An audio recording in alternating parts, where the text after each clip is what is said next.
Let's go! Tara, samahan niyo ako magluluto ako ng pork apricada. Unang-unang gagawin lang natin, papainit lang tayo naman ng kawali. So, kalagyan natin ng mantika, bawang, sibuyas. Gisa lang natin yan hanggang lumabas yung aroma. Kasi halo natin yung bell pepper na rin sa manam natin paggisa yan. Yan. Tapos mekos-mekos lang. Mekos-mekos. Tapos ihalo na rin natin yung carrots yan. Yan. Halo-halo lang, mekos-mekos din. Tapos isunod na rin natin yung patatas. Yan. Yan. Gisa lang natin yan hanggang maluto. Tapos pag medyo luto na siya, saka natin yan, itabi muna natin yan. Tatabi muna natin yan. Saka susunod natin yung, susunod natin yung karne. May nakamarinate na ako na karne. Yan. Gigisa na natin yan. Yan. Yan, yung karne ko nakamarinate na yan. May mga ricados na rin yan, bawang, sibuyas, paminta, tuyo.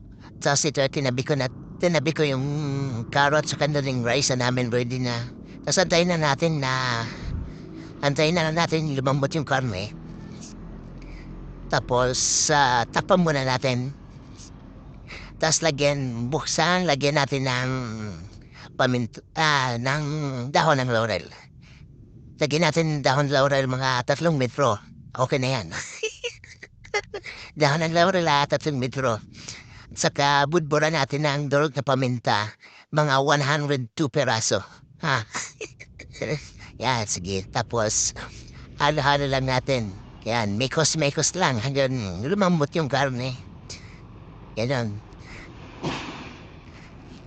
Hanggang lumambot yan.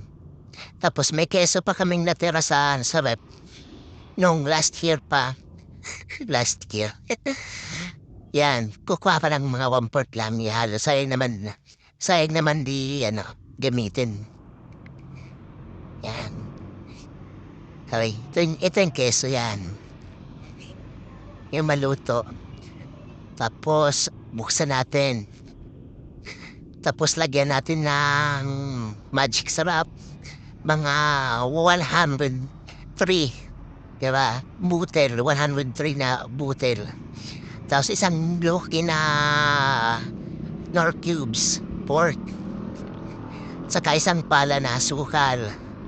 Tapos mikos-mikos lang. Tapos barit natin. Takpan uli natin yan. Hanggang ang lambot na. Tapos ilagay na natin yung ginisa nating carrots, patatas, saka bell pepper, kanina. Yan. Pag okay na, mikos-mikos muna natin. Tapos takpan natin. Tapos yan. Ayan na. Yan ang